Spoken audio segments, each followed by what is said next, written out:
nós vamos dar o descanso para o nosso elenco. Pedrinho? André, eu vou me alongar um pouquinho para o presidente Gagliotti. Primeiro, eu vou na linha do Arnaldo. Eu não vejo a necessidade de você contratar um craque. Eu não sei por que a gente cobra isso, vai contratar um craque se o Gagliotti ele foi cirúrgico lá atrás, quando ele falou que precisava mudar o modelo de jogo e ser competitivo dentro de uma ideia de jogo. Eu prego muito isso. Eu acho que o Palmeiras já foi competitivo, pode melhorar ainda mais, porque o Abel não teve nem tempo para colocar a sua metodologia de trabalho. É lógico que as contratações são pontuais, mas você consegue ser competitivo, jogar bem, com ótimas ideias, sem ter um craque. Eu acho que esse processo ele pode até chegar, mas dentro de um equilíbrio financeiro, que é o que o Gagliotti está buscando. Os meus parabéns para você, Gagliotti. Automaticamente o título faz com que a gente sempre enalteça, mas mesmo se você não tivesse ganho, né, nem a Copa do Brasil e nem a Libertadores, merece parabéns, respeito por ter responsabilidade financeira com o clube. Não pensar em si próprio. Senão você sai no mercado aí, sai comprando todo mundo caro, paga salário alto, depois o clube que se vire, porque vai vir outro presidente e arque com as consequências. O senhor teve responsabilidade. Então, mesmo sem os títulos, merece os parabéns. E aí a minha pergunta é em cima desse modelo. Qual foi o momento que você percebeu que usar a garotada não seria uma emergência e sim um modelo de gestão esportiva? Cara, a gente pode ter um número de atletas da base aqui como modelo, então a gente vai priorizar, 60% do elenco vai ter que ser da base. Isso foi por uma questão financeira ou porque vocês enxergavam essa possibilidade? Tudo bem, Pedrinho? É um prazer falar com você. Saudações alviverdes. Nós estamos fazendo um trabalho com as categorias de base já há algum tempo. Então, os números mostram isso. O Palmeiras, nos últimos 3 ou 4 anos, é a equipe que mais cedeu jogadores à seleção brasileira, é uma equipe que revelou muitos atletas, é uma equipe que ganhou muitos títulos. Então, no final do ano de 19, a gente fez uma reunião e nós decidimos que a gente precisava reestruturar e mudar o nosso modelo de atuação no mercado. Estrategicamente, o Palmeiras tinha que fazer diferente.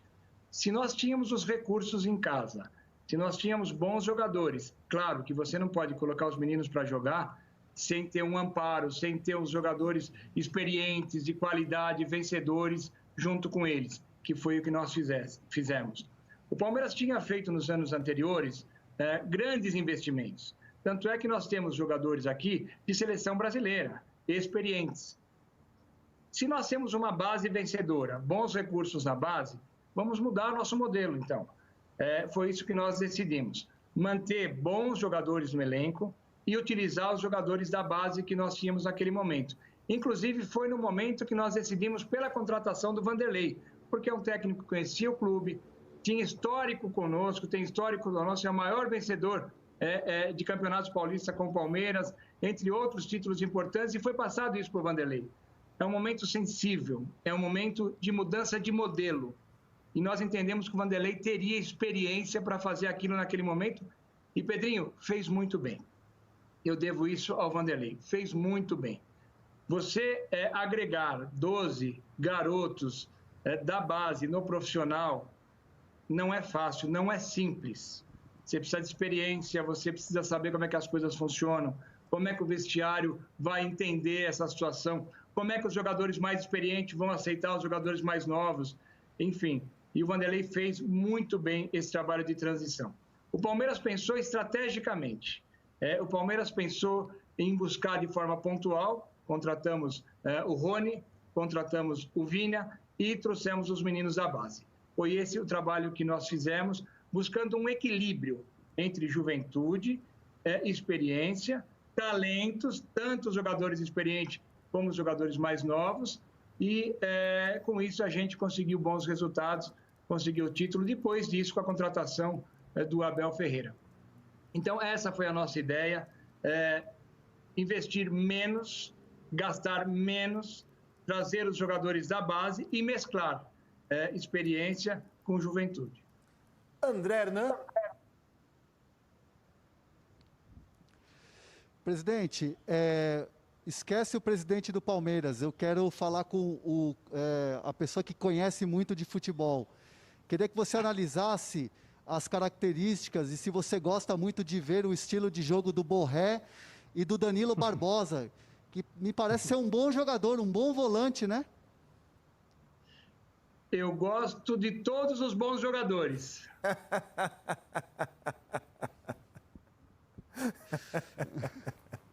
Tá certo. O presidente, o Paulo Vinícius Coelho, nosso comentarista, gravou uma pergunta aqui para o senhor. Roda, diretor. Presidente, a presidente da Crefisa e conselheira do clube, Leila Pereira, deu uma declaração ontem dizendo que não pode abrir mão da dívida de 160 milhões, hoje 160 milhões de reais, já foi de 174, né? Que o clube contraiu com a patrocinadora. Ela disse que uma coisa é a pessoa jurídica, a Crefisa, outra coisa é a pessoa física, Leila Pereira, e que a Receita Federal disse à Crefisa que ela não podia colocar aquele dinheiro aplicado na contratação de Borja e de outros jogadores, não podia colocar como patrocínio, tinha que entrar como empréstimo. A informação que eu tenho é que a Receita Federal disse à Crefisa que ela poderia fazer como patrocínio ou como doação, desde que declarasse no imposto de renda da Crefisa. E a Crefisa entendeu que tinha que transformar em empréstimo. Primeira pergunta para o senhor é a seguinte: por que o Palmeiras aceitou essa transformação em empréstimo se a negociação anterior não era de empréstimo? E por que o Palmeiras não consegue quebrar essa relação, adiantar esse pagamento desses 160 milhões de reais, tem que pagar uma parte? Diferente do que aconteceu com o Paulo Nobre, mesmo antes da pandemia, né? Porque antes da pandemia a receita era maior. Por que o Palmeiras quitou a dívida com o Paulo Nobre e não quita a dívida com a Crefisa? Por que virou empréstimo? É uma situação que a gente explica da seguinte maneira, PVC. Quem procurou a Crefisa para investir em jogadores foi o Palmeiras. Isso em 2015, ainda no mandato do presidente Paulo Nobre. Quem fez os contratos de investimento em jogadores foi o departamento jurídico do Palmeiras. A Crefisa nunca trabalhou com contratação de jogadores. Não é a especialização da Crefisa. Então, todo esse processo foi incentivado, foi feito pela Sociedade Esportiva Palmeiras. O contrato que nós temos com os jogadores, o anterior e o atual, diz o seguinte, que quando o jogador for vendido, o dinheiro arrecadado tem que ser devolvido para a Crefisa. Isso sempre teve no contrato, tanto no anterior como no atual. O dinheiro seria devolvido para a Crefisa. Então, o próprio contrato que nós tínhamos com o Paulo Nobre, do Mina e do Roger Guedes, são situações absolutamente idênticas às que a gente tem com a Crefisa hoje. Quando nós vendemos o Mina, nós devolvemos o dinheiro para o Paulo Nobre. Quando nós vendemos o Roger Guedes, nós devolvemos o dinheiro para o Paulo Nobre. Agora, se concretizar a situação do Dudu, a gente devolve o dinheiro para a Crefisa. Da mesma maneira ocorreu com o Thiago, da mesma maneira com o Bruno Henrique. Então, é uma situação em que o Palmeiras pagou o Paulo Nobre, está pagando a Crefisa e vai pagar a Crefisa totalmente. Nós temos os recursos aí para pagar a Crefisa, que são os atletas, que são os jogadores, que tem um valor importante de mercado. Então, importante dizer ao torcedor palmeirense, nós temos totais condições de pagar a Crefisa e isso será pago no momento da venda do jogador.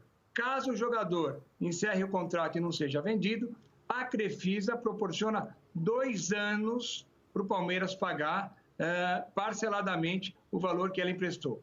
Então, é um contrato que é muito bom para todos, porque o Palmeiras hoje tem um time forte, tem um time vencedor, com vários jogadores contratados com recursos do clube e alguns jogadores contratados com recursos da Crefisa.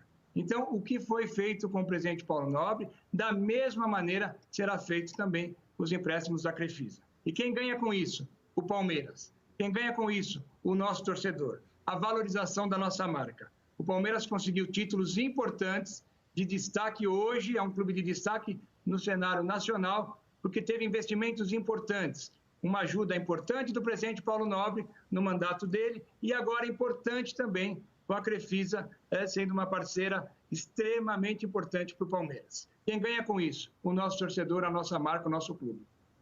Perfeito. Repórter André Hernan, faça aqui a última pergunta do programa ao presidente do Palmeiras.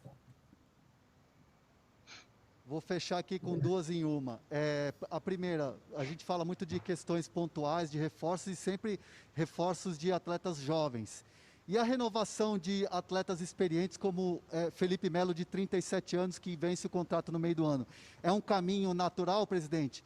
E a outra rapidinha é do Abel Ferreira. Parece que vai viajar amanhã ou sexta-feira no máximo para Portugal. Só que lá tem uma quarentena de 14 dias obrigatório. E nosso país não está com filme queimado no resto do mundo. Então a volta dele não tem previsão. Então pode ser que o Abel Ferreira demore um pouco mais para retornar a comandar o Palmeiras? Em relação ao Abel Ferreira, nós estamos ainda buscando voo para ele passar alguns dias em Portugal. Com certeza, conforme você disse, são 14 dias que ele tem que ficar lá. E ele merece isso, encontrar a família, encontrar a esposa, as filhas. Ele é uma pessoa muito ligada à família, então é o momento dele também descansar e ficar uns dias em Portugal. No mínimo 14 dias, conforme você citou, André. Em relação aos contratos que estão vencendo, durante este ano, os assuntos serão tratados, o diretor de futebol vai tratar todos os envolvidos nessa situação. Eu queria agradecer ao presidente do Palmeiras pela entrevista.